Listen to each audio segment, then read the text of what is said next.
From Lagos to Oxford, his path has always been about turning ambition into structure and ideas into impact. In classrooms and boardrooms, he mastered the balance between creativity and discipline, proving that data and daring can exist side by side. That balance became the foundation of Intense, a data-driven agency where strategy meets storytelling and technology sharpens execution. An agency built not just to market, but to measure and to make creativity accountable.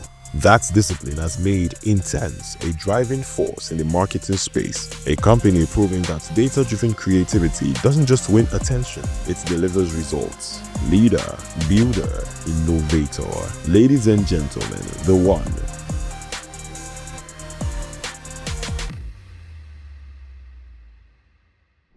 Hello everybody, welcome to another episode of CreativiTEA. Woo!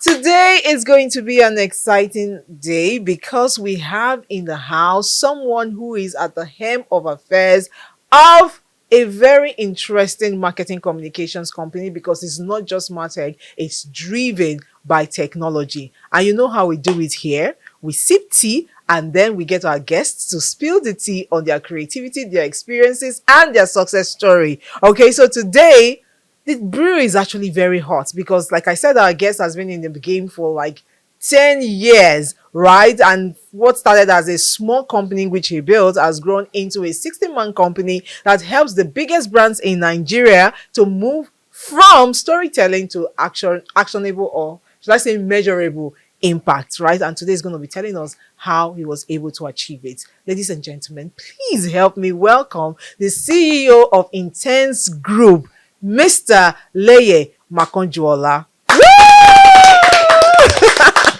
How did I do with the name? Yeah, you tried.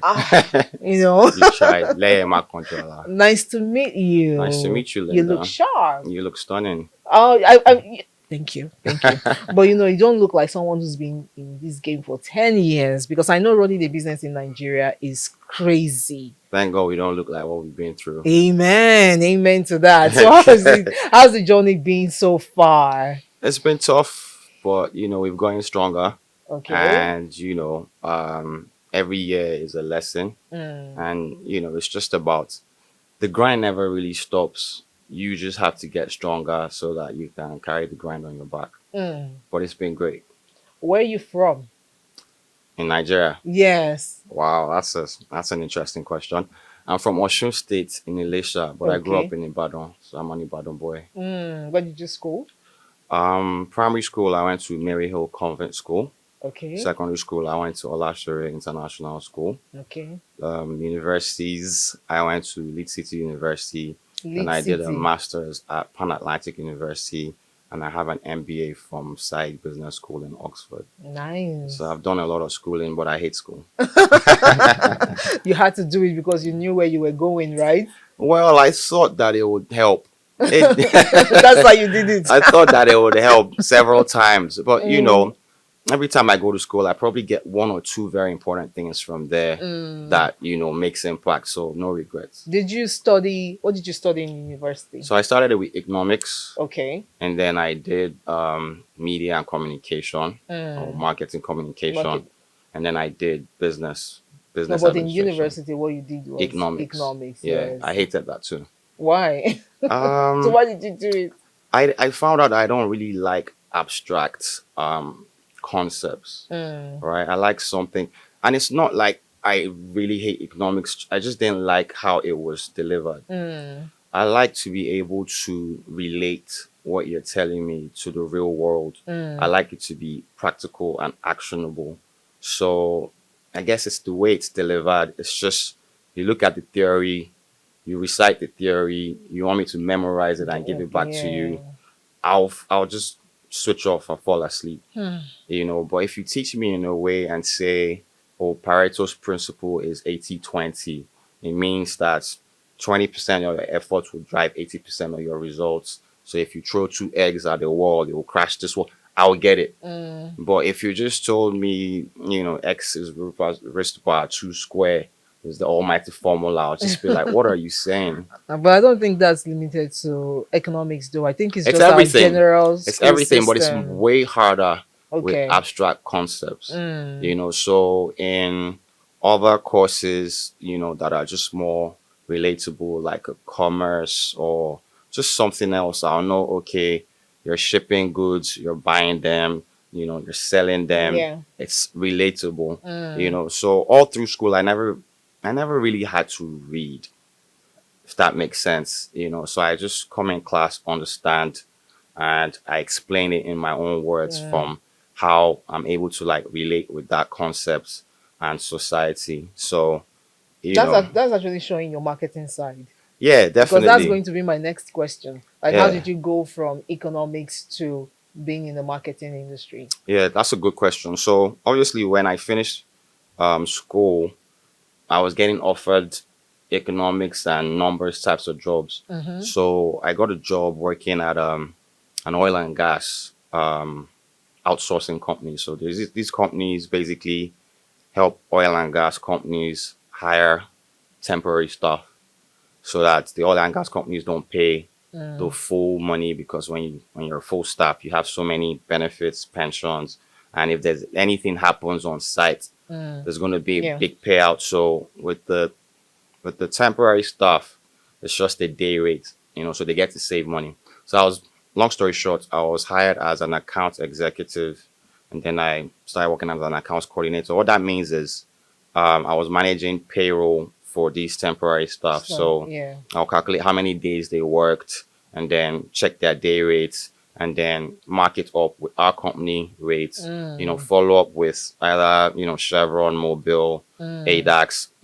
Send them our invoice, and then show what the margins were.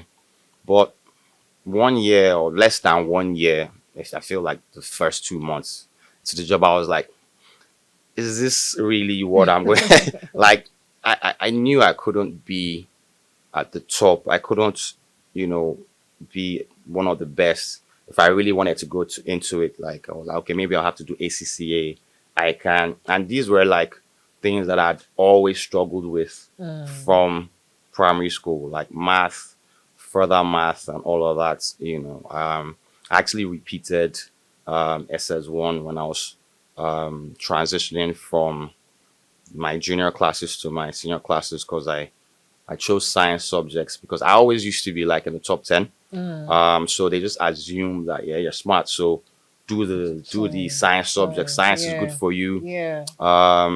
Further math and all of that.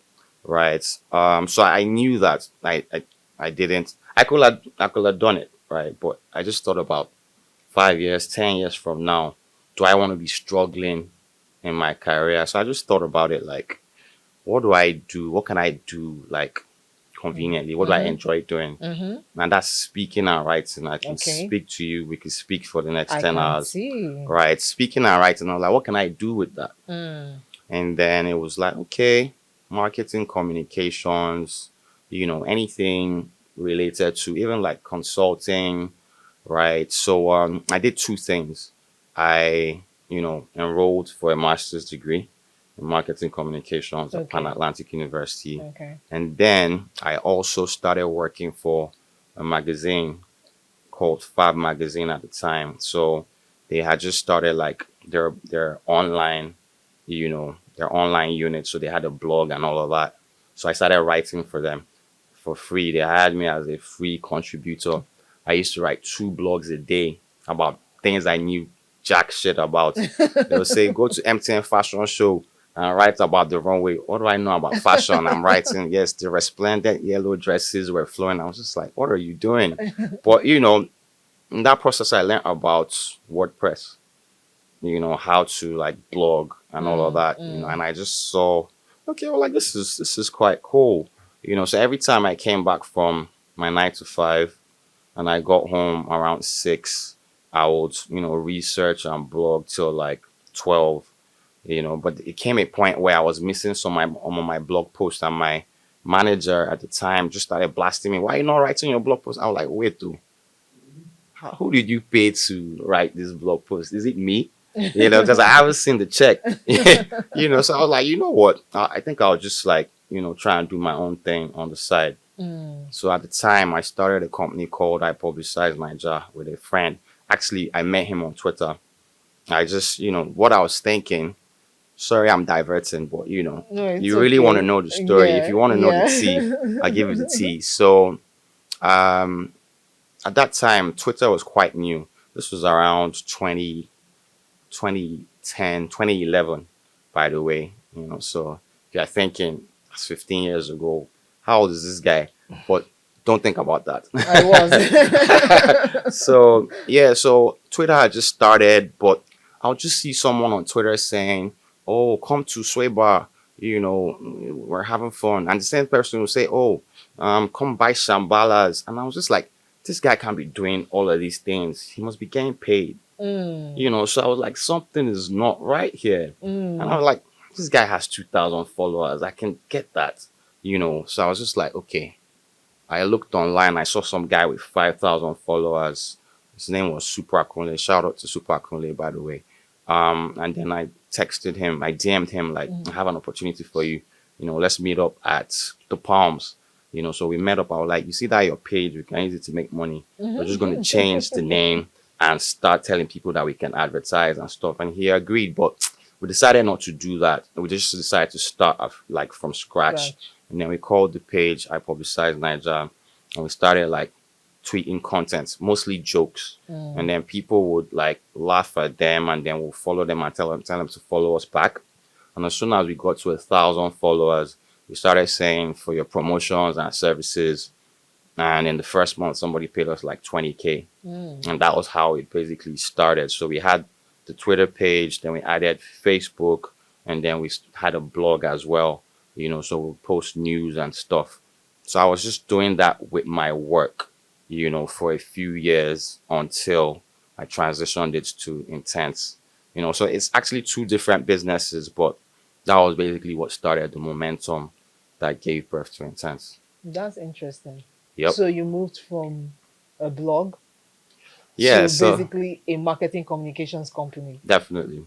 That's crazy. That's massive. That's massive, baby. So I've looked at Intense. First of all, why Intense? Before we even go into what Intense does. Why the name? Yes, Okay, so I told you the name of the first company was I I Publicize publicized Niger, right? Yes. So think about it like any of the content, the media companies that you have now, like an Insta blog or a Pulse. What these businesses do is that they create content to entertain or inform you, or a combination of both. And what that does is it attracts an audience, and then businesses want to reach that audience, so they pay that media platform to reach that audience, and that's what we were doing. We publicized Niger at the time. We probably got it to like 40,000 followers on Twitter, some similar numbers on Facebook, and our blog had traffic as well. So, but in that process, people started asking us for different things. Oh, can you make my company trend? I'm like, all right, who does that? I looked for the people that do trends, negotiated with them. Okay, I'll give you 10K, and then I'll charge them 50K. So people were like, can you build me a website? Say, is there anything I cannot do? I'll build it. Do you understand? Don't worry, I'll build you a website. Can you do this design? And then, all of those requests, I was like, what kind of companies do this? And I just researched, Okay. and it was like digital marketing agencies. I was like, all right, That's, that's what are. we must be, But I was thinking about it like, okay, if I'm going to start, going to companies and saying we're a digital marketing agency, we can do this for you. I don't really like that name, I Publicize Niger. I was like, we need a solid name that can, walk into doors and they'll be like, yeah, that's good. And I wanted a name like a one-word name, like an Apple, an Amazon, a Google, just something, boom, memorable. And nothing was coming. During this period, right, I used to live with my sister in her one-bedroom apartment. So obviously there was no space for me in the I used to sleep in the living room, but I sleep on the floor, as a matter of fact, because I didn't want to stay in her chair. I also wanted to be reminded of how tough things were, right? So, I went to sleep one of those days when I was looking for, and I just woke up and I just heard intense. I was like, yeah, that's it, intense. And I think, funny enough, it kind of matches my personality and my character. Like, there's no like middle ground for me. It's either I'm not interested or I'm going ham. So yeah, and that's just how it is. It's actually a reflection, and it has turned into almost a philosophy of how we work at my company. It's basically a way of life now, Okay. which I'll explain later. You can explain now. I mean, so basically, intense or being intense is first of all having team spirit. You know how they say, if you want to go fast, go alone. If you want to go far, go with people. Yeah. Yes, you can't really do a lot on your own. I mean, right here, I've mentioned a few people's names that are Already, yeah. part of my story, right? How many things can you really do alone? So, team spirit is very important. It's part of our philosophy. Innovation. You see how we started with Twitter, and then somebody says they want to trend, somebody says they need a website. This has been synonymous with everything that we do. Every year, we're reinventing ourselves. This is not what we're doing. Because you have to look at the world and how the world operates. You need to see, what do people want. It's a demand and supply thing. It's about value. It's not about what you want to do. Yeah. And that's why I asked you, what does your audience want? Well, yeah. What are they like? It's not about you. Like, At all, yeah. I don't think about myself. That's the marketer right there. Yeah, I'm thinking about the people. What do they want? And, what is in demand? Not only what is in demand, but is not in high supply, right? So that when we are going out there, we are one of the only ones that can provide these things. So we have leverage, so innovation. So if we've been doing something for a while and everybody has joined, you want to like go somewhere else, add something else, pivot a bit, just modify things a bit. So innovation is a lifestyle, right? And then, of course, growth orientation, right? When I started, our first clients were like, upcoming music artists that want to promote their jam, So they say 10K, we'll just give us 10K, we'll do 10 tweets a day for you for 1 week, right? And now that has changed to most of our clients are the market leaders in their space. We have clients that do 1.6 trillion revenue a year. So if you look from 5,000 naira to working with clients that are number one in their industry, doing trillions of revenue a year in 10 years, if that's not growth, what is? Yeah. So every year, our standards are changing, our targets are changing. Like, okay, we don't want to be, the biggest blog anymore. We want to be the biggest in Nigeria. We want to expand to the UK. We want to be the biggest in Africa. And the idea that sort of stuck with me, that made me believe that we can keep growing, right, was from a book. I think it was probably Think and Grow Rich. And he said something like, if you look around the world and see everything that has been created, like all the buildings, planes, rockets, they were developed by someone no smarter than you. And it just lets you think like, okay, what am I really doing? And it also makes you think that if I really study certain people and, and work with certain people and really put my mind to it and not give up and keep going and keep iterating, I can actually achieve a lot. And that has really played out in the last 10 years. And I actually still look at it like day zero. We've not even started at all, so growth mindset. And then we have responsibility. Obviously, you need to you need to do what you say you will do. If you're not going to do it, you need to manage expectations. If you don't do it well, you need to take accountability. You need to apologize. So responsibility is not just about, oh, I'm doing this, I'm responsible for this. We're not perfect. Not everything is going to work. But, if it's not going to work, I need to inform you ahead of the time. Yeah. This thing that we said, It's not looking like it's going to happen. These are the reasons why, and this is what we're going to do about it. These are the options that we've had for you. You know, if something fails, we apologize. We're really sorry. This didn't work out the way we thought it would. This is what we will do to compensate you. And this is how we feel like, you know, the next steps that we should take. So responsibility, super important. And then obviously owner mindset. That really is not for me, right? It's for the rest of the organization, so that if everyone treats the business like the owner, they'll go 10 times farther. So that's really the intense philosophy. It's really about resilience. It's really about understanding that hard work and smart work is a lifestyle. You know, it doesn't end. Like there's the Nigerian concept of blowing. Like you want to blow and you think that when you blow, work ends. Yeah. It's a myth. You know, hard work, smart work, innovation is a lifestyle. If you really want to do this, you're going to do it till you die. Yeah. So better start enjoying it.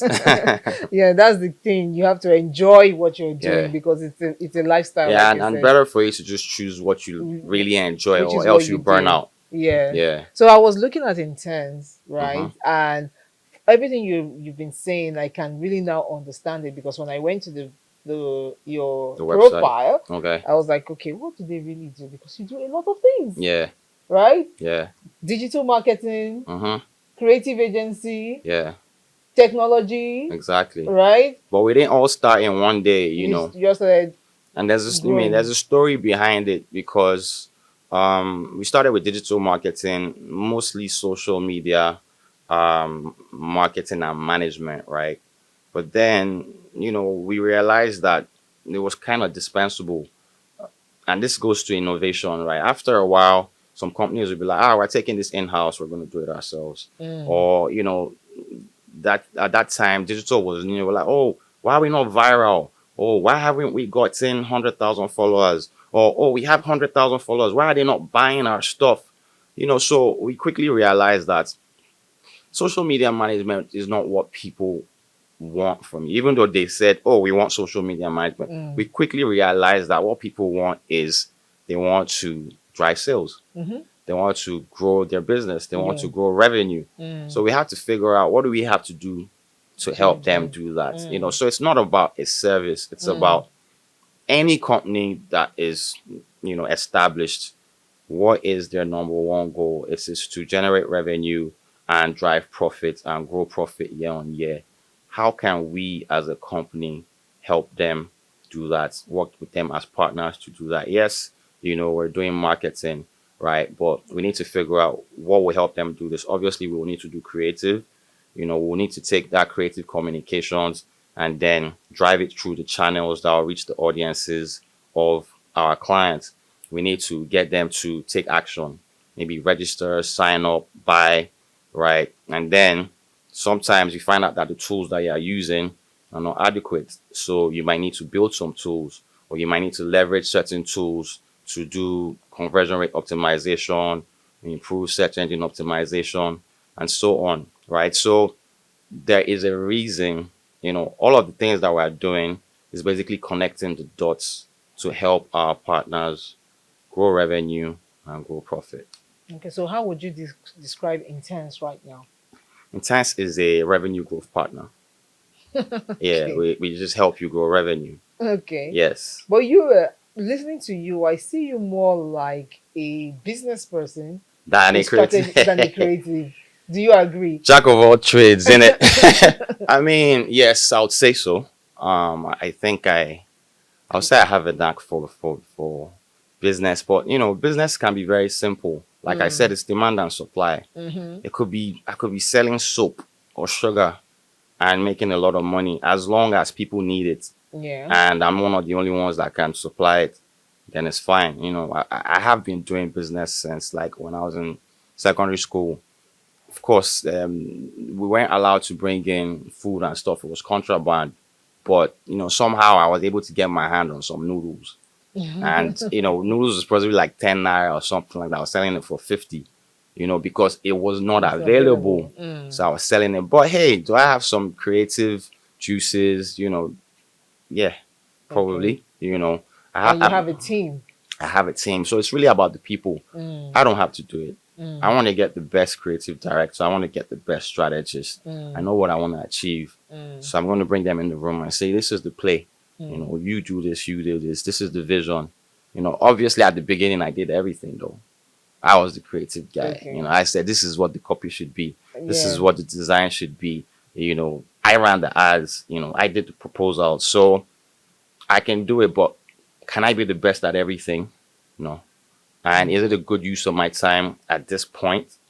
No. So how did you come about getting a 60-man company now? You started with just you. Yeah. And then at what point did you realize that, okay, I've outgrown some certain things. I need to increase my team. I need to get more people. And how did you get them? Because there's the issue now we have in the country that everybody keeps saying, oh, it's very, very difficult to get good people to work for you. So how are you able to manage that? I mean, 10 years is a long time, right? Okay. You know, it's getting to 60 people. It didn't happen in one day. And the most years, like you add staff and you'd reduce and you'll go up and you'll go down. I started with just me and one staff, right? We basically, so when I started, when I quit my job, this was around 2014. I just I went into this shared working space and paid for 2 seats for 3 months. I basically had like 300K to my name, and I was like, I'm just gonna take risk and succeed, right? So the two people and some of my old clients from I Publicize Niger was able to move them to Intense, and before the end of the 3 months, we got our first retainer client. All right, so I hired two more people. Okay. Right, so we moved into a 4-man office, and then the first year was actually quite good. I think God just wanted to nice us, right? we we were able to do our SEO.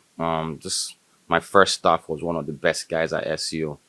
Going to keep on giving him his props because he definitely played a part, and this just goes to show what I said about people, right? And in 3 months we were number one on search engine results for digital agencies in Nigeria. So that gave us a lot of leads, right? So it gave us stuff to work with. We didn't have to be running around and knocking on doors. Although a lot of those leads were not what we expected, because I expected that, we're just going to send these proposals 10 a.m., 20 a.m., 50 a.m. That was when I realized that the Nigerian economy was not as big as I thought it was. There was not enough disposable income, right? I'm like, this is a big company. Why can't you guys afford this? And then, we just started to iterate a bit. But, in terms of the growth, it's just about, working with the right clients. You can't work with everyone, right? And Intense is still a small company, right? So I don't believe small companies should work with small companies. It's a hot take. One will kill the other. Do you understand? Yeah. So if I'm working with a small client, that's all the money they have. They're going to be on my neck. I say, this 10K I gave you, please. Oh, what about the 50 kobo that is remaining? You understand? What have you done with it? Let me see your accounts. Let me see how you So, and marketing is an experimentation game, right? You're experimenting at the end of the day. No matter how many insights you have, how many data points, by the time you launch the campaign is when you know if people are really feeling it. You might launch that campaign and something just happened that just totally makes everything that you did not right. Yeah. It's just this is not sensitive. This is tone deaf. Meanwhile, you've been planning this campaign for 12 months. So at the end of the day, you need some room, to be able to experiment and say, this is working. Let's do more of this. This is not working. Let's cut this out. So for us, if you decide to hire an agency, you're basically hiring a company as part of your marketing department because you also have yours. So if a startup now comes and says, oh, I'm a 5-man company, I want to hire your company, it's just not a good fit. So we learned that over the years, like, look, not everybody, you can't work with everyone. So you have to have an ideal client. It's called what, ideal customer profile, ICP. So we know what is the revenue of the kind of company that we want to work with. What kind of products do they sell? How do they distribute these products? How do people buy? Who is the decision maker? What is the name? What is the title of that role? What is the typical number of people that work in this company? What are their challenges? Are we able to solve these problems? Are we the best at solving those challenges? So we kind of just like, filter out the chaff from the, All those upcoming artists. well, there was a time, that was our thing, but it's just not us anymore. So what you're basically saying is that you were intentional about the The kind kind of of clients clients. that you wanted to work with. Definitely. So how did you land your first one? So like I said, right, we had done Hypothesize Nigeria from like 2011 to like 2014. And it kind of continued for a while. I actually regret not continuing the company because it's actually a totally different business yes, model, yes. but I just didn't think I had the managerial skills to balance the two at the same time. Funny enough, we're going to go into media very soon as well. We're back. We're back. So, what was your question? How did you land your first big client? Okay, big. Yes. Mm, Your ideal client. Right. So we have a client that we work with The first one? till now, that we'll say is a big client. It was actually someone I was trying to hire. Okay. Yeah, I was trying to hire someone to join our team. And, she couldn't join for one reason or the other. And then one day she emailed me saying, hey, can you do email marketing? I was like, yeah, of course. And she invited me to their office. They were like, oh, their old agency. I think the founder relocated, Jackwad, left the business. I was like, do you think you can, do this? We're like, yeah, why not? So, did the proposal. I did all the proposals at the time, So you were presented trying it. to poach this person? No, I didn't know. She was working. Yeah, on so it. I think Okay. maybe she had applied or maybe I seen her resume somewhere because also I was HR, I was the one Oh, hiring. yeah. Do you understand? So I think maybe that that engagement made a good impression on her. Impression, yeah. And she just felt like that company that tried to hire me might be able to, do this work. So I think she was head of digital at the company at the time. So she called me in. They wanted to do, a digital campaign. They wanted to shoot some videos, and that was basically it. And once we got in, yeah, I said we're not leaving. We're not leaving. So, and we've been working with them for like 7 years now. What are the challenges you've been facing running intense in Nigeria? There's a headache every day. People is a major challenge because it's a people business. Everyone knows. Well, maybe not everybody knows, right? No matter how good you are, you still need to manage people. You're going to manage your clients. You have to know what they like. You need to know what makes them angry. You need to know like the kind of work they like. You know how creativity is subjective as well. Because I think this is good does not mean that my client thinks it's good. I have to manage my staff. I have to manage their egos. Some people want me to like be dashing hugs out like, Leye doesn't show us that he cares. I'm like, I'm running a business here, not a daycare, but I've learned that is important as well. I have to manage my board. I have to manage, partners. So people management is a major thing. And that kind of like, it makes it hard to scale, right? If you get a new client, you probably need to hire some more people, Yeah. right? So if we're the biggest agency in Africa, if you look at the biggest agencies in the world, like WPP, Publicis, they have like 700 or 1,000 agencies that they bought, right? Because they just don't bother trying to go organically. They just buy, right? So it's a very large operation. And you said you were operations yourself, so I'm sure you'll understand how difficult it is commoditizing people's time. Because what you're selling people Yeah. and time. And time, yeah. And creatives don't understand that, right? If I've said that, okay, our total, OPEX for the year is let's just say it's 200 million, right? We need to break that money down into how much does it cost, does every hour cost us in this agency, right? And we must not do any work less than our hourly cost. So if they say it should take you just 1 hour to do a static creative, if you're spending 9 hours on it, we're kind of losing money, right? Do you understand? We're like, oh, this thing I have to make it perfect. Obviously there needs to be a balance, right? But managing people, managing emotions, trying to scale operations, and creating systems and processes as well. Trying to get people to follow a certain structure. If we're doing sales, this is what should happen first. You should do a discovery call, you should do a presentation, you should send an SLA and all of that. But every once in a while, people would skip some steps and certain things might go wrong. But I feel like, so far we've been able to overcome some of these things. But every day there will be a fire. Like I said, there will always be problems. The grind is constant.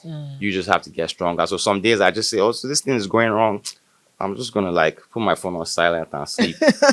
Because the problem will be handled. So you don't necessarily like need to stress yourself or crash out, because there'll always be problems. Yeah. Okay. So people, your company is actually describing itself as a data-driven company. Yes. And in Nigeria, I do not think, correct me if I'm wrong, if we fully embraced data Yeah. yet. So how are you managing that? Of course, it's a headache. But we try our best. The client needs to be involved. If the client does not support, data-driven marketing, it wouldn't happen. Because obviously there needs to be some kind of symbiosis, right? You need to be plugged into their system. So if we're doing a campaign and we're running ads, maybe we're generating leads for our clients, we need to know which one of those leads are good.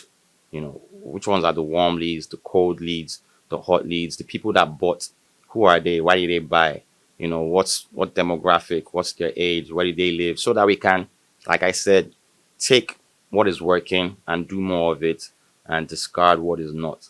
So you basically need to teach your clients how to be data focused, how to be data centered, what tools to adopt. Like, you need to adopt like a CRM, you need to adopt like a CDP, a customer data platform.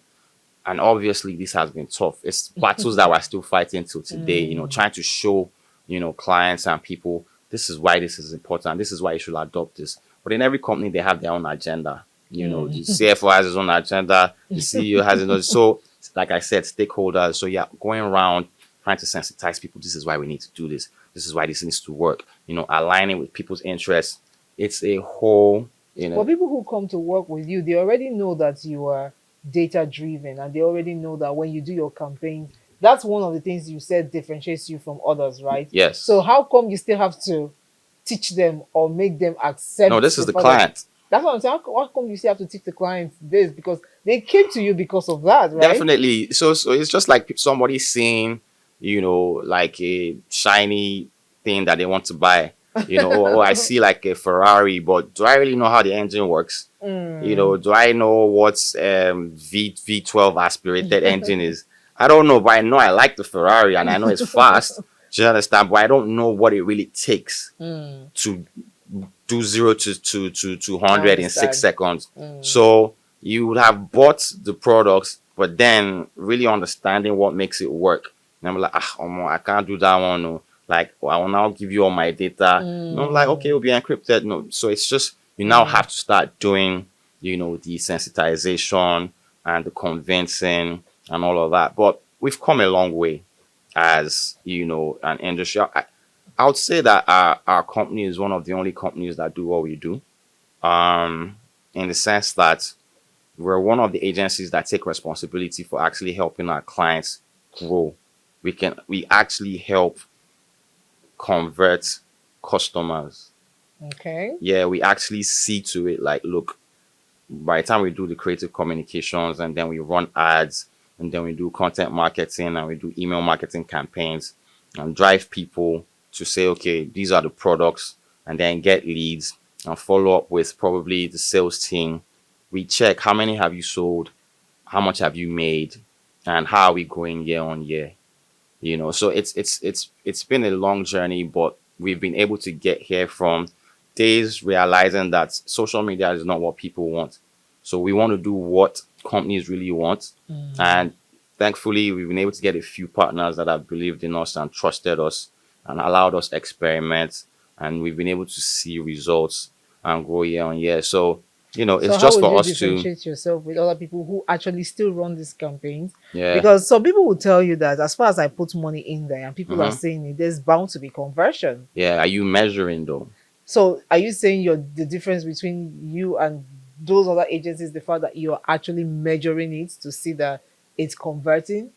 I would say the difference is more than that. I would say the difference is really in terms of like our core focus, which is growth, right? So, like I said, everything that we need to do to help a company grow in terms of new customers, existing customers, Okay. returning customers, it's the growth mindset, right? But obviously, you need to measure. If you don't measure, how will you know which Of one of course. your ads is working?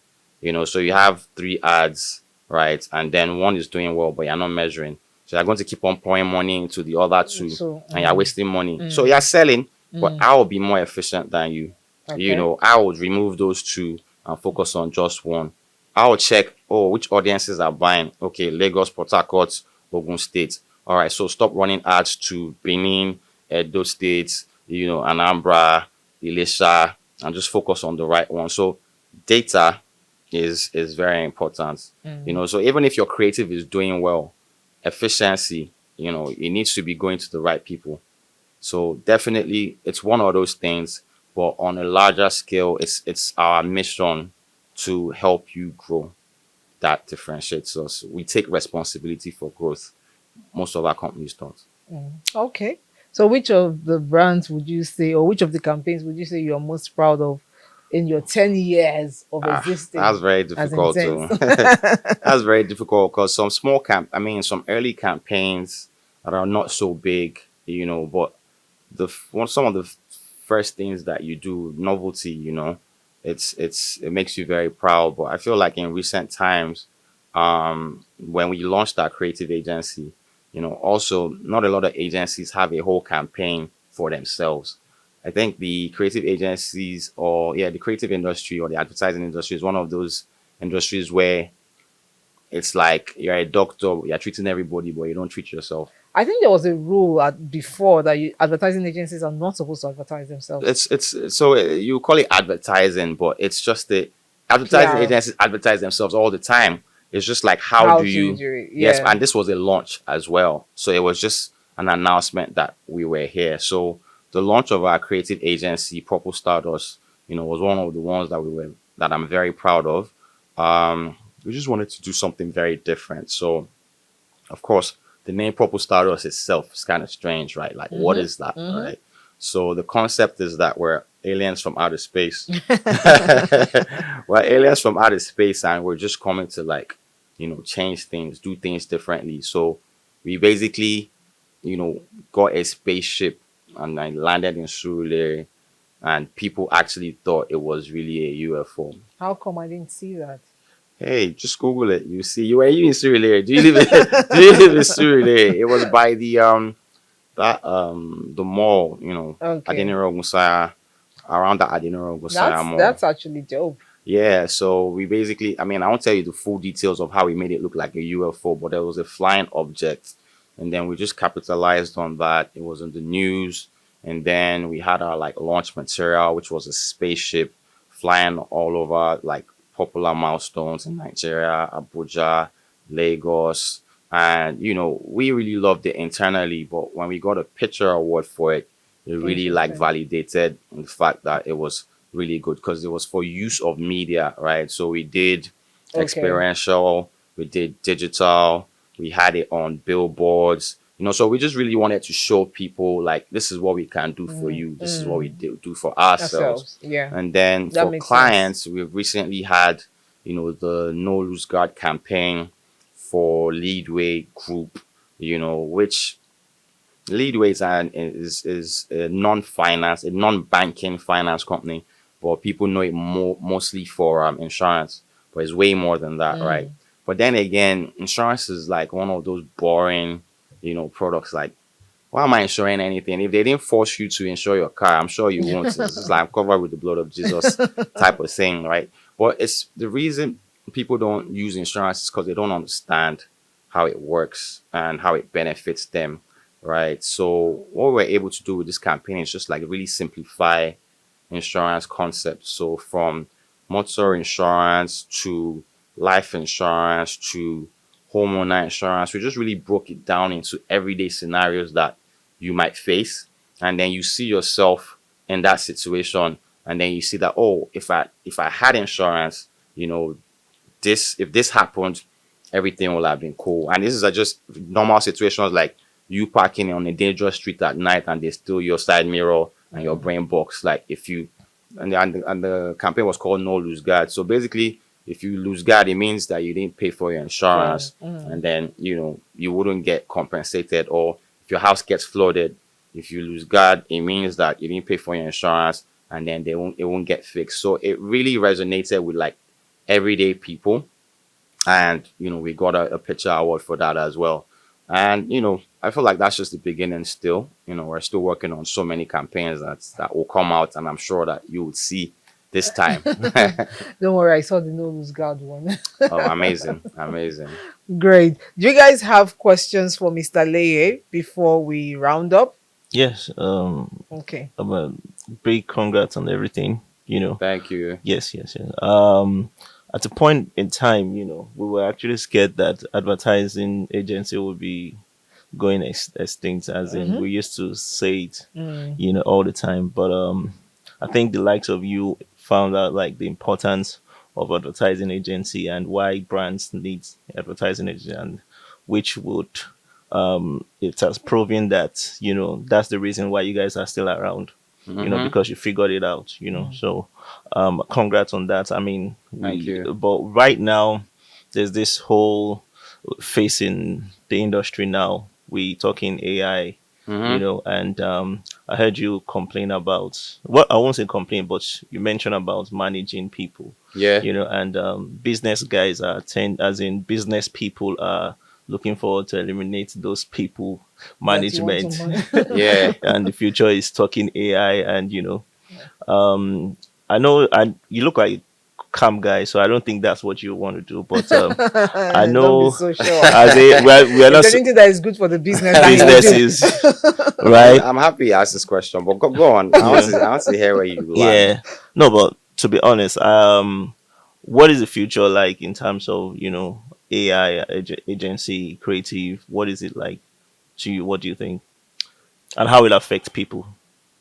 I think that the agency model has been disrupted already, and it can't continue for much longer. And like I said at the beginning, it's about demand and supply. It's not about you and what you want. Businesses are built to cater to the needs of industries and people. Yeah. So when things change, when people's demands change, you also have to change. Yeah. Remember, Nokia used to sell tires before they started selling phones. Do you understand? Yeah. Apple started with the iPod. Yeah. Actually, they had computers, but their first hit was the iPod. Sure. Meta started with, it started with Facebook. But now that AI has come, they're paying people $100 million to hire because they need to go into AI. 3 years ago, it was metaverse. Yeah. So nothing is stagnant when it comes to business. You must just keep evolving based on what people want. So now to answer your question, the agency model is going to die. So all agencies need to figure out, how they're going to make that change. If anybody asks me, what advice would you give to people that want to start an agency now? I would say don't start an agency. You can call it an agency if you like. Yeah. But in terms of the business model, right? What do? We we basically help move. We try and help businesses grow their market share through marketing communications, which means we're creating a message that would appeal to audiences that will make them take action. And you have to do that through different formats like, radio jingles or just like music jingles, art, billboard, static videos and stuff like that, right? And it used to take a lot of people to brainstorm and conceptualize these things. But with AI, you have these large language models sucking up all of this knowledge online and rolling it into a ball so that when you ask a question, it'll take knowledge from the best PhD students in marketing comms, the best VFX guy, the best art director, and give you something. So now they've commoditized it. So at the end of the day, right, there'll still be space for agencies, but it might just be the largest agencies or niche agencies. It will become like art, so I can buy a painting that is mass produced and it will look nice in my house, right? But maybe because I just want something unique and I'm going to Michelangelo or Leonardo da Vinci. Like, I just want this because it was painted by this man. I'm buying it for sentimental reasons, not for commercial value. I feel like that is what will be left of the agency. So it will be like people are patronizing you for, it could be even be for self-recognition. Like, yeah, this Linda is the one working on this campaign, so we like her personal touch, because everything will become commoditized. So I'll advise like people that want to start an agency to think about how can you create a product that can disrupt yourself, that can create video commercials, that can do strategy, or that can do a combination of these things. And thankfully with AI, creating software has become easy as well. You don't need to code, right? Everybody is head of vibe coding. It will only get better and better. Like, you can just do a prompt and it'll give you a website, it'll give you an app. You can just get a developer to help you, tie that up. But I feel like in 3 years, you wouldn't need that anymore. Like, the writing of code is going to be fixed by just natural language, telling AI, I want you to do this, and it will write the code at the back end. So the skill is now going to be in prompt engineering. Right? How do I tell AI in the most lucid, clear way, in the most descriptive way, how to do this thing? So it's now about the mastery of communication. How can I tell this thing what I want in detail? Because it has the power to give you what you want. So like you say, I'm calm. I am calm in understanding what the market wants. And as early as 2022, we had started Palette, which was, supposed to replace agencies. I was in Oxford at the time. Yeah. So once ChatGPT came out, like, yep, this is it. So we're building a product where you could just type in your prompt. It will help you create ads, either static, video, or motion, or voice, or a combination of both, that you can use on your page. And then when you post it, it will see the performance of, both organic and paid. And then it will learn, which one is performing well. And based on what it has learned, it will now create more good performing content for you. So in the long run, you will know the right thing. So all of the things where, you're doing A/B tests for copy, you're doing, what's it called, focus groups and all of that. The AI is learning what people really want and is creating, better versions of that. But unfortunately, we were not able to build the technology as fast because the AI sector moves super fast. Yeah, right? it's very fast. But we're back in the lab. We're going to launch Palette again. It wouldn't be doing exactly those things, but our future is marketing technology. It's technology company.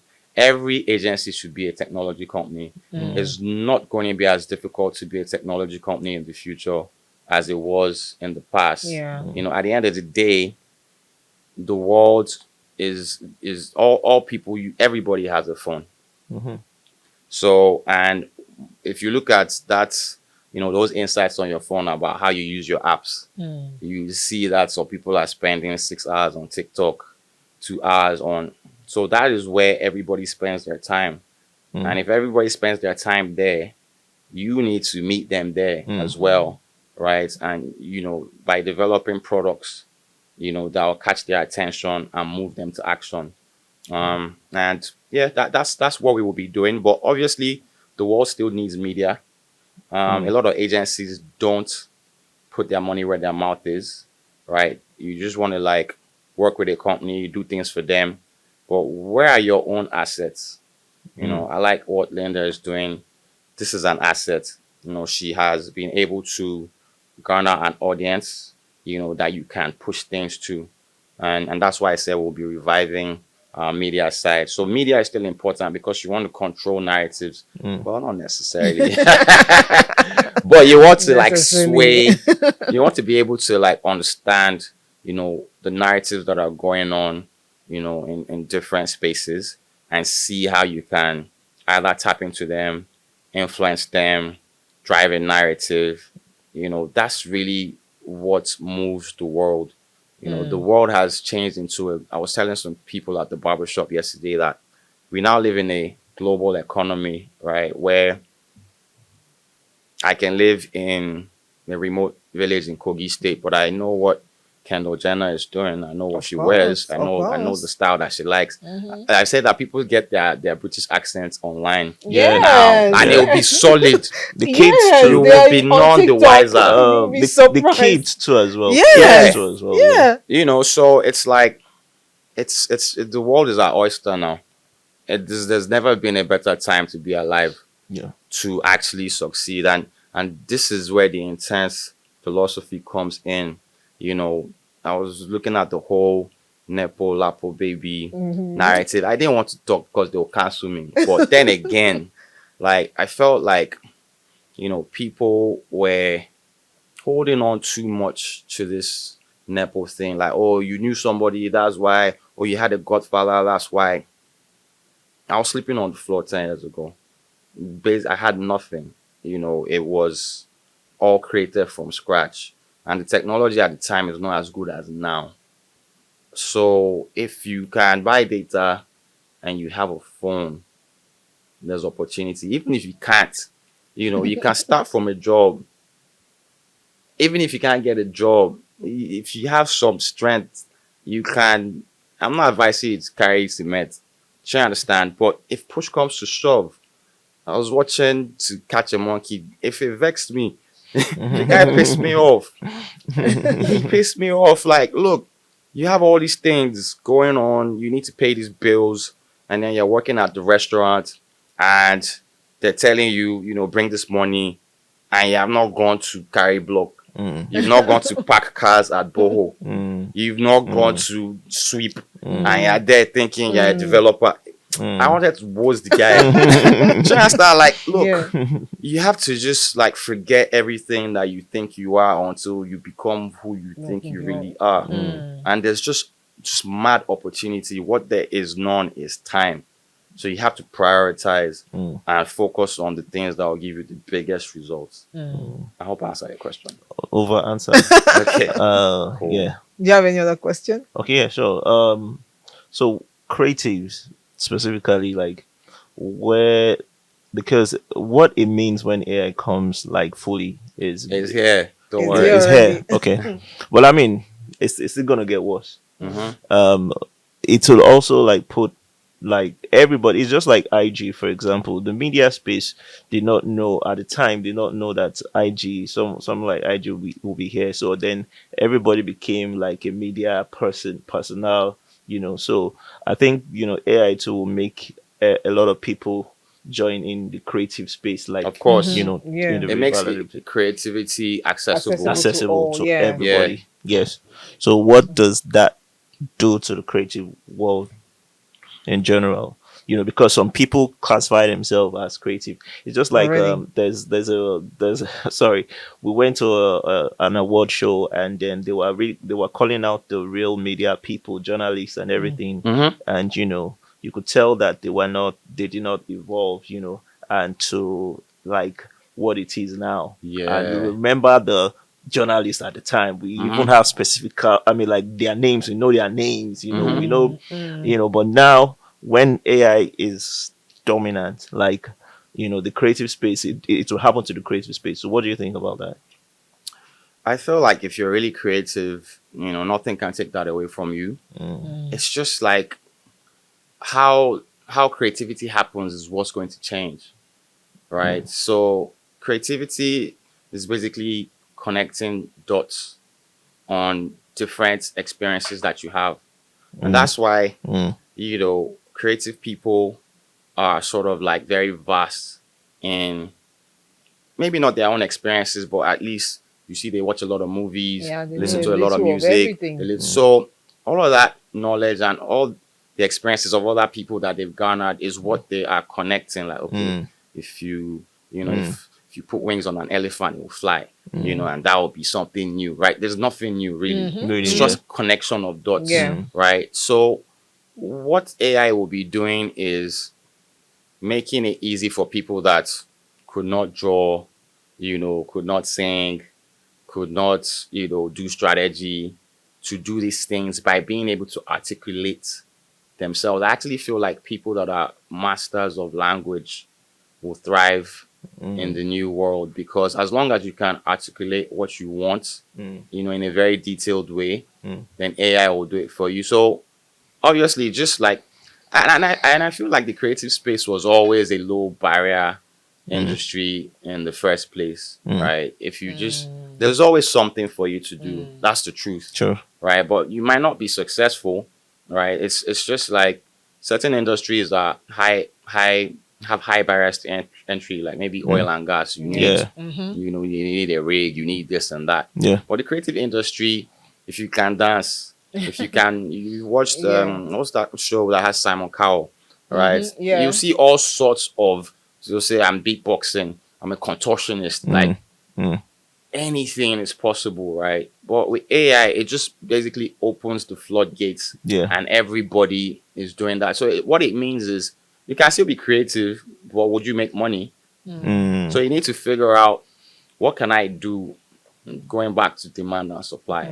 What are people looking at? So you have to be able to predict the future, right? Because you might be doing something now and then something comes out and wipes out what you're doing. Yeah. So if you can predict the future 3 years, 5 years ahead, like this is what people will want, and then go and build it, or go and start working on it, and you start selling it. Obviously, you remain in the game, so you have to be futuristic. You have to be innovative, and once that thing is cleared out, you want to have like 2 other plans ahead of time. So it's really just being able to predict what the world will become, Yeah. what people will be demanding, and what value would mean to these people, Value, yeah. and supply them. At the That end of makes the day, right? Typewriters went out of, Yeah. Yeah. computers came. Newspapers will soon be out as well, right? So change is constant. It's the people that adapt and stay ahead of the curve that will thrive. That makes sense. Welcome. Cool. Yeah, So speaking of AI, I want to go back to Palette again. it is not AI. It's It is evil spirits. There's this female pastor online. Man. That said I that. haven't been hearing her recently though, but she just cracks me up. She was like, what you see is not AI, it's a demon. Just when I said AI, it just reminded me of her. But yeah, go on. Yeah, so we are talking about Palette, and you said it was going to replace advertising agencies. Yeah, we wanted to disrupt ourselves. Oh, I see. Yeah. So what's going to be, because already ChatGPT does a lot of things. It can write scripts for you. Yeah. It can do a whole lot. So what would differentiate Palette from ChatGPT? Why would I want to use it instead of? Well, I ChatGPT? just mentioned that, we were kind of pivoting or changing exactly what it would do. Okay. So it's not going to be doing exactly that, but it would still be helping marketing teams, get stuff done faster. It will still be helping them see information clearer, see data clearer, So I'm not going to say And then exactly. you already have the background in data, so Mhm, that would help, right? definitely. So what is Intense doing about the data development culture in Nigeria because we don't have it. And like you said, you are one of the few agencies that is doing what you do. Yeah. So apart from doing it for your clients, what are Hmm. you doing for the industry to make the industry better? Well, I guess we're just Consultation. getting there, yeah, the first few years of your company, you're just trying to survive, You're right? 10 years though. Yeah, I mean, so I'm giving you the timeline, Yeah. but now that we're here, it's actually time to start educating, and one of the reasons why I want to start speaking, I'm actually a very, shy person. I don't like, I Really? don't like cameras. I just don't like the public, we've never had a campaign for Intense itself, right? So, because I'm an introvert. That makes two of us.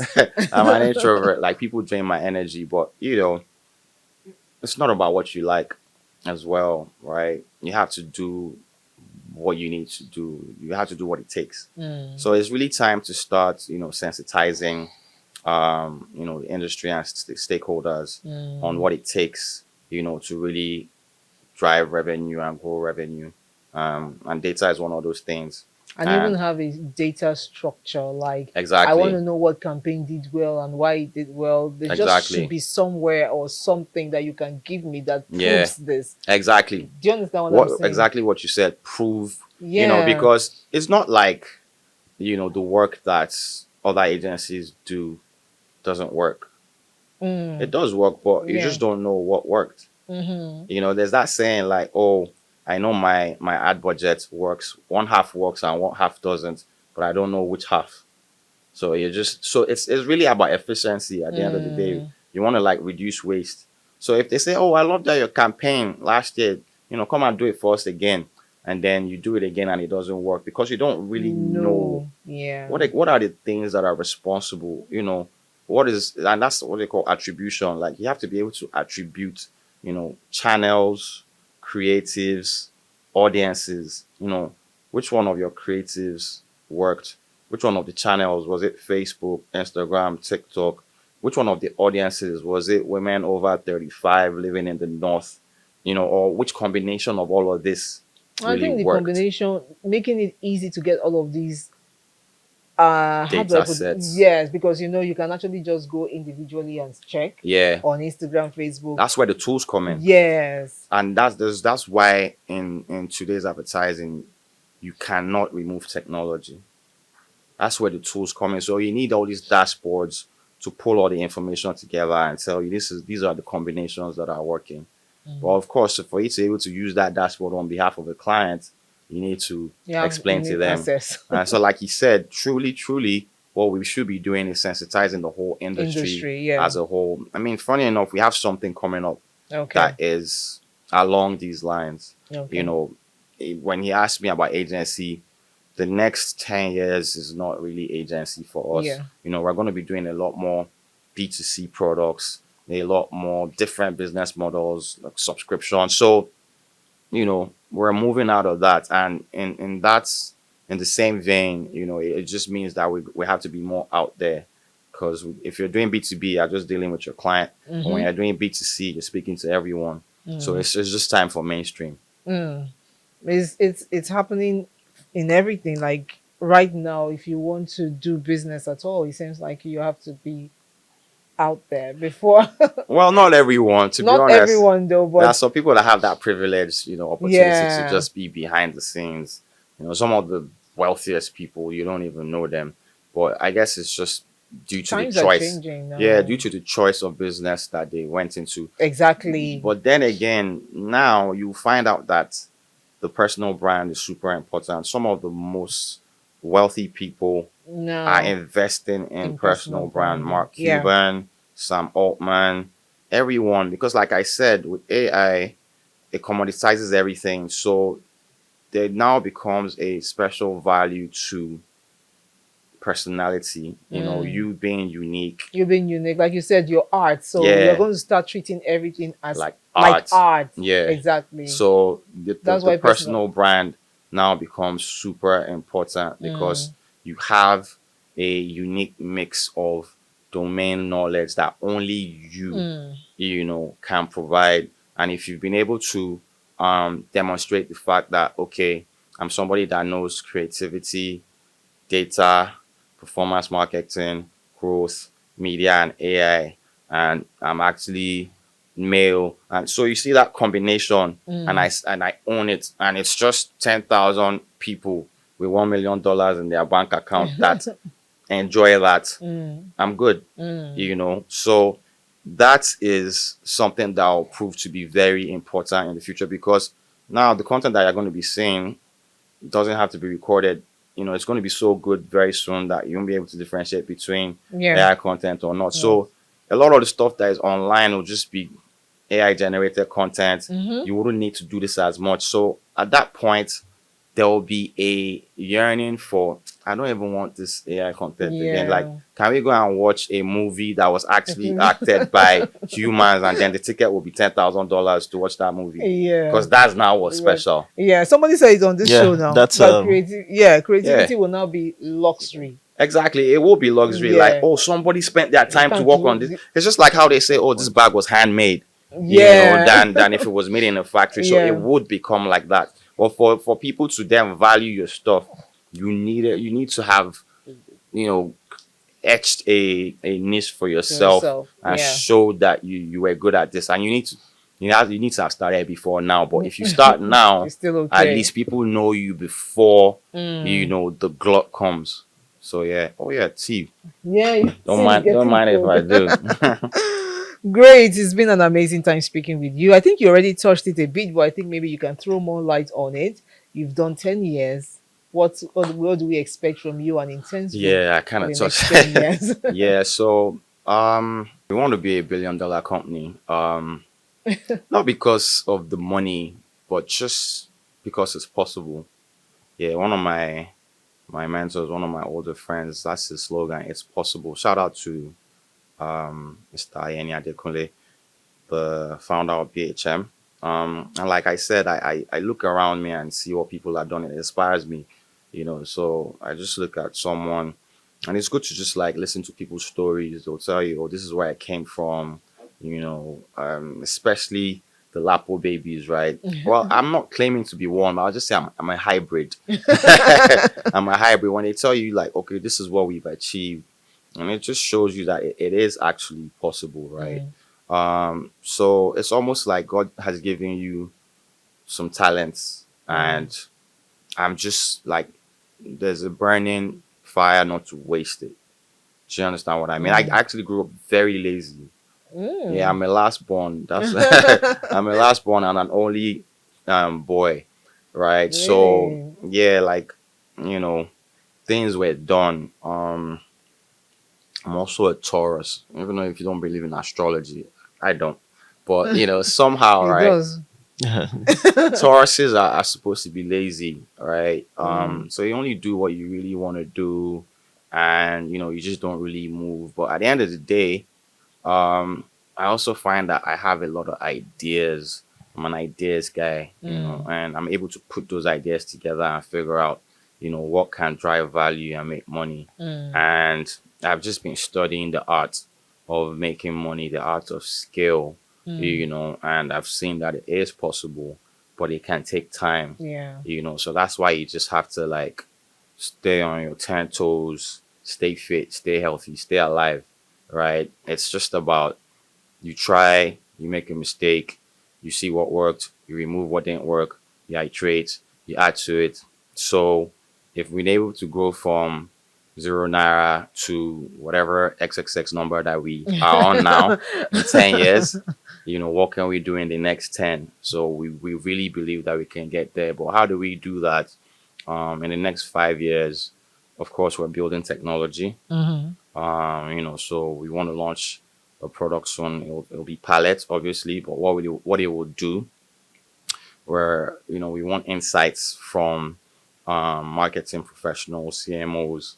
I'm probably speaking a little bit to what we want to launch, but I guess I won't say too much on it just yet, right? So we want to put out a product that helps marketing teams, marketing leaders do better with their marketing, right? How do you utilize AI? How do you really plan revenue? when you have a marketing budget, how do you know what that marketing budget should do? How do you tie when your CEO says, "Oh, I want marketing to drive, 20 billion in revenue."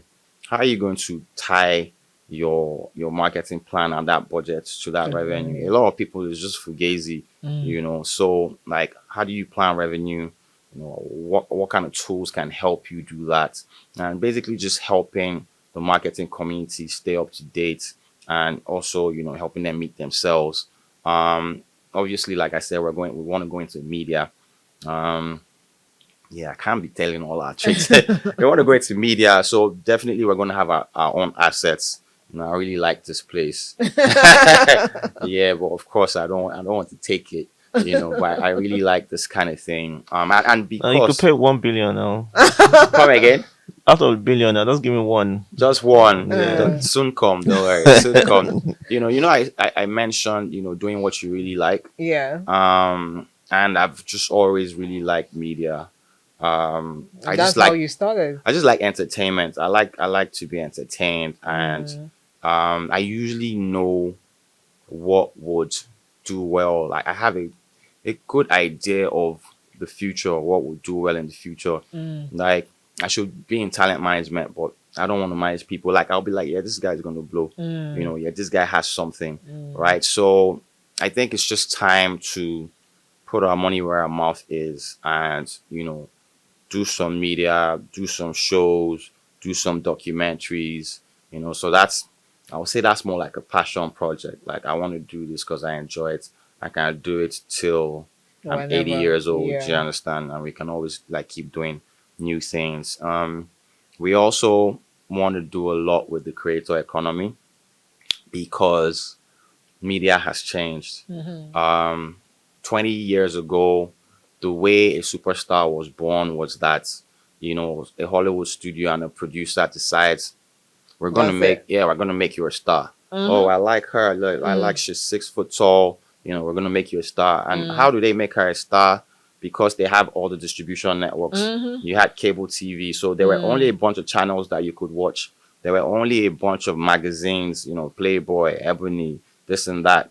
So Vogue. like, yeah, Vogue. So in terms of how people consume content, there were like monopolies. Yeah. In terms of the networks. I mean, if you bring it back to Nigeria, it was NTA in Ibadan. They had BCS, so you come back from school at 4 and you're gonna watch Voltron and Super Ted. There's nothing else, so that's your star, right? But with the internet and social and digital media, all of that has been democratized. So the networks, the studios don't make the stars anymore. The people make the stars. So you create content. I mean, look at you. So you create content and the people vote and say, it's Linda we want. Right? And now the brands have to come to you. So they want to do an ad. Instead of casting a regular model, I know that my audience likes, stories about creativity. I will need to cast you and some other people that talk about creativity and show it to them. So, even if you want to do continue doing the regular advertising, you need to be knee deep in the creator economy, because they are the tastemakers. Yeah. They are the ones that decide what pop culture is. You can't tell people this is what is cool again, and we're like, we don't want. We don't tell you, say this is what we want. Do you understand? So advertising agencies need to understand the creator economy, how to, find them, how to match the right creators with the right brands, the legal parts of it, how to track performance. Very important. Yes. So, they need to know how to track performance, because what has been happening is that companies see someone with 5 million followers, they just hire the person, the campaign happens, and you don't really know how it performed. Yes, the engagement was high, but what were they saying? Was it negative? Was it positive? How many? Was it even about your brand? Was it about your brand? Because a lot of people would, do a sponsored content and they were like, oh, you're so lovely. Look at her shape. I love your dress. Meanwhile, the person was pushing, microwave ovens. Yeah. Do you understand? So it's just like, Yeah. where are the insights? Yeah. It even goes as deep as the person that you chose, that person's followers, how many followers do they have? So that if those people are sharing, what is the potential reach of that content? So both of us could be influencers, and most of your followers have over 100,000 followers, while my followers are mostly 1,000. So if they see your content and they share, the potential reach of yours is probably 1 billion, while mine is Yeah. 100,000. Yeah. So the data, behind, the creator economy is very important. And we That's feel something like you can champion. we are championing it. More on that soon. Okay. More on that soon. So yeah, that and many other things, right? I mean, going 10 years in, I feel like it's too far. With the way the world is moving right now. So we're just gonna look like 3 years ahead. And by that time we're probably gonna evolve again and see what happens. Great. It's been amazing talking to you. I actually learned a lot too about business strategy and all that, so it's cool. And I And learned about media as well. When you hit 1 Yes. billion, you did cut. Yes, guys, I hope you had a lovely time listening to us today. Mr. Leye and the Intense Group is proof that when you have resilience, when you have excellence, because they do have excellence, and Excellence. when you innovate, right, there is nothing you cannot do. Nothing is out of reach. So thank you Facts. so much, Leye, for Thank coming you to for the show having me. today. I'd like to be back again soon. Yes, we I want really you want to to learn come. how this place works. My director said, "Bring 1 billion. I will give you everything." Yeah, small. Do you have any other thing you'd like to share before we go? Anything you want to say to our audience? Well, not really. I mean, if you want, yeah, I'm allowed to do that, right? Yeah. If you want to grow revenue, if Mhm. you want to grow your revenue, if you want to be able to like measure, what your partners are doing for you. I don't want to say agencies because like we do so many things.